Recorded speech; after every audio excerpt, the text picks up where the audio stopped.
নমস্কার বন্ধুরা, রমা কুকিংয়ে সবাইকে স্বাগত। আজকে নিয়ে এসেছি দুর্দান্ত স্বাদের সম্পূর্ণ নিরামিষভাবে তৈরি ফুলকপির রেজালা। এটা কিন্তু খুবই স্পেশাল একটা নিরামিষ রেসিপি। ফুলকপির রেজালা খেতে কিন্তু দারুণ টেস্টি হয়, আর এটা বানানো খুব সহজ। তাহলে আসুন দেখে নিই ফুলকপির রেজালা তৈরির রেসিপি।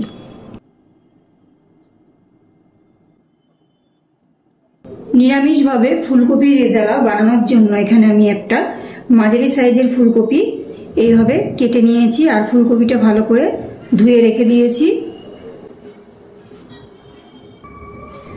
ফুলকপির রেজালা বানানোর জন্য এখানে আমি নিয়ে নিয়েছি 1 চামচ পোস্ত, কিছুটা কাজু বাদাম, কিশমিশ, চালমগজ, আর নিয়েছি 1 চামচ সাদা তিল। তিলটা আপনারা চাইলে নাও দিতে পারেন। আর নিয়েছি কিছুটা দুধ। এই সব কিছু আমি একসাথে মিশিয়ে মিক্সিতে পেস্ট বানিয়ে নেব। ফুলকপিটা একটু ভাপিয়ে নেব, খুব বেশি সিদ্ধ করব না। তার জন্য একটা গামলার মধ্যে কিছুটা জল বসিয়ে দিয়েছি, আর এই জলের মধ্যে দিয়ে দিচ্ছি কিছুটা লবণ। একটু নাড়াচাড়া করে নিয়েছি। এবারে কেটে ধুয়ে রাখা ফুলকপিগুলো দিয়ে দিচ্ছি।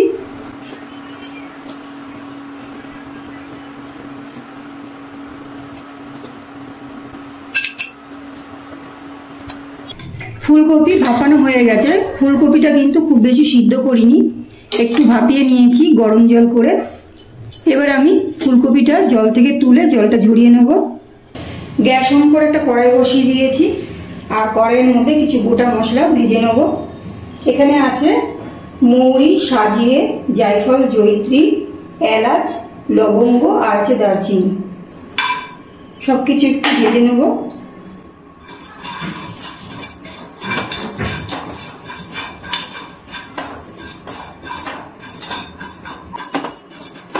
গোটা মশলাগুলো ভাজা হয়ে গেছে, এবার আমি তুলে নিচ্ছি।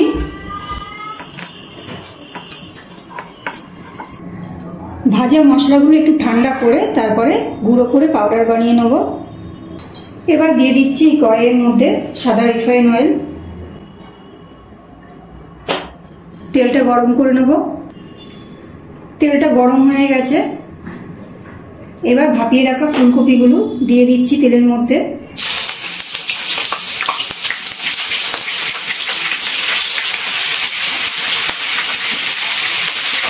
দিয়ে দিচ্ছি লবণ। এবার ফুলকপিগুলো ভেজে নেব। ফুলকপিগুলো কিন্তু বেশি লাল লাল করে ভাজবো না।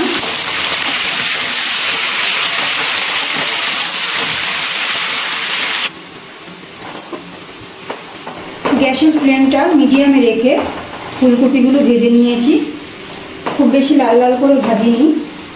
এবার আমি তেল থেকে ফুলকপিগুলো তুলে নিচ্ছি।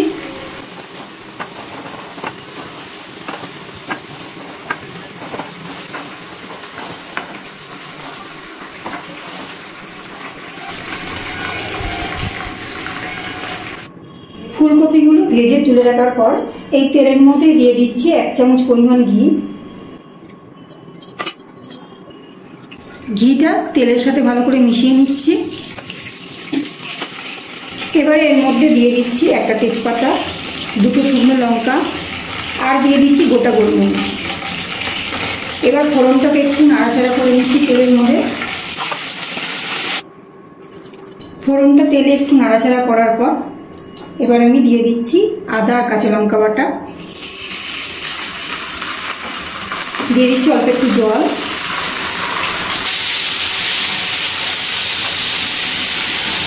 আদা বাটাটা তেলের মধ্যে ভালো করে কষিয়ে নিচ্ছি।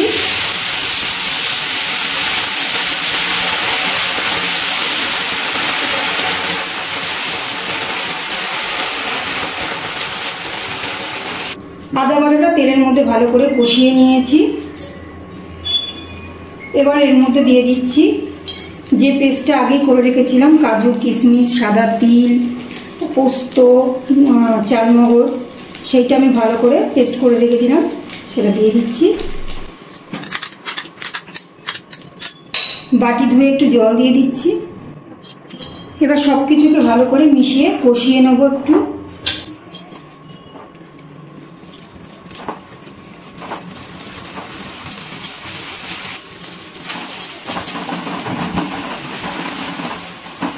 গ্যাসের ফ্লেমটা লোতে রেখে সব কিছু ভালো করে কষিয়ে নিয়েছি। এবার এর মধ্যে দিয়ে দিচ্ছি ধনে গুঁড়ো, কালারের জন্য দিয়ে দিচ্ছি কাশ্মীরি লঙ্কার গুঁড়ো, আর দিয়ে দিচ্ছি খুব সামান্য পরিমাণ নুন, যেহেতু আগে নুন দিয়ে ভেজেছিলাম আর নুন দিয়ে ফুলকপিটা সিদ্ধ করেছিলাম, তাই খুব সামান্য নুন দিয়ে দিয়েছি। এবার সব কিছুকে আরেকবার ভালো করে একটু কষিয়ে নিচ্ছি।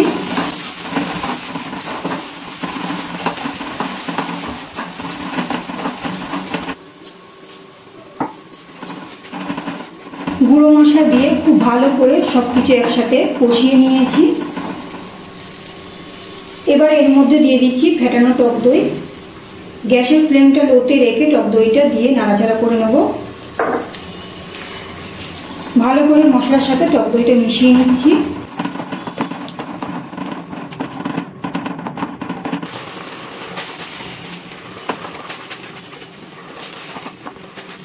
মশলার সাথে দই ভালো করে মিশিয়ে কিছুক্ষণ নাড়াচাড়া করে নিয়েছি। এবার এর মধ্যে দিয়ে দিচ্ছি ভেজে রাখা ফুলকপিগুলো। মশলার সাথে ভালো করে মিশিয়ে নিচ্ছি ফুলকপিগুলো।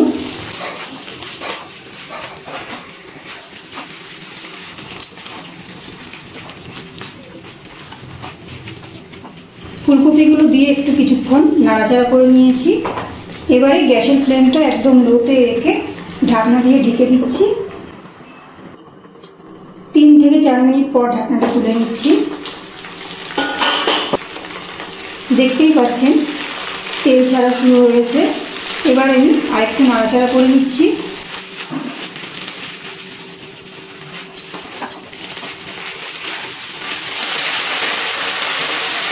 এবার এর মধ্যে দিয়ে দিচ্ছি জল।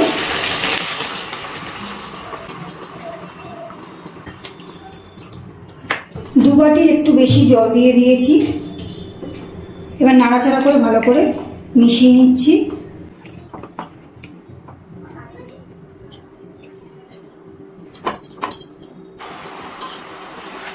এবারে গ্যাসের ফ্লেমটা মিডিয়ামে রেখে একটা ঢাকনা দিয়ে ঢেকে দিচ্ছি। 10 মিনিট পর ঢাকনাটা তুলে নিচ্ছি। এই 10 মিনিটের মধ্যে আমি একবার ঢাকনাটা তুলে একটু নাড়াচাড়া করে নিয়েছিলাম। এবার দেখে নিচ্ছি ফুলকপিটা সিদ্ধ হয়েছে কিনা। ফুলকপি কিন্তু খুব সুন্দর সিদ্ধ হয়ে গেছে। এবার এর মধ্যে ভাজা মশলাটা গুঁড়ো করে রেখেছিলাম সেটা দিয়ে দিচ্ছি, আর দিয়ে দিচ্ছি খুব সামান্য পরিমাণ চিনি। এবার সব কিছু ভালো করে মিশিয়ে নিচ্ছি।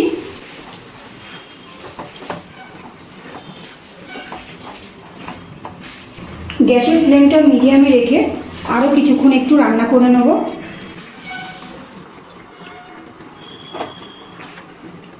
ভাজা মশলা দেওয়ার পর গ্যাসের ফ্লেমটা লোতে রেখে 3 থেকে 4 মিনিট রান্না করে নিয়েছি। আমাদের ফুলকপির রেজালা একদম তৈরি হয়ে গেছে। এবার আমি গ্যাসটা অফ করে দিচ্ছি আর গরম গরম পরিবেশন করে নেব। তো তৈরি হয়ে গেল দুর্দান্ত স্বাদের ফুলকপির রেজালা। এটা আপনারা লুচি, পরোটা, ফ্রাইড রাইস, পোলাও যে কোনো কিছুর সাথেই পরিবেশন করতে পারেন। আমার আজকের রেসিপিটি কেমন লাগলো কমেন্ট করে জানাবেন। রেসিপিটি একটুও যদি ভালো লেগে থাকে তাহলে একটা লাইক ও শেয়ার করবেন। আর আমার চ্যানেলে নতুন বন্ধু হয়ে থাকলে চ্যানেলটিকে সাবস্ক্রাইব করে নেওয়ার অনুরোধ রইল। আজ এই পর্যন্ত, আবারও হাজির হয়ে যাব অন্য কোনো রেসিপির সাথে। সবাই ভালো থাকবেন, সুস্থ থাকবেন। ধন্যবাদ।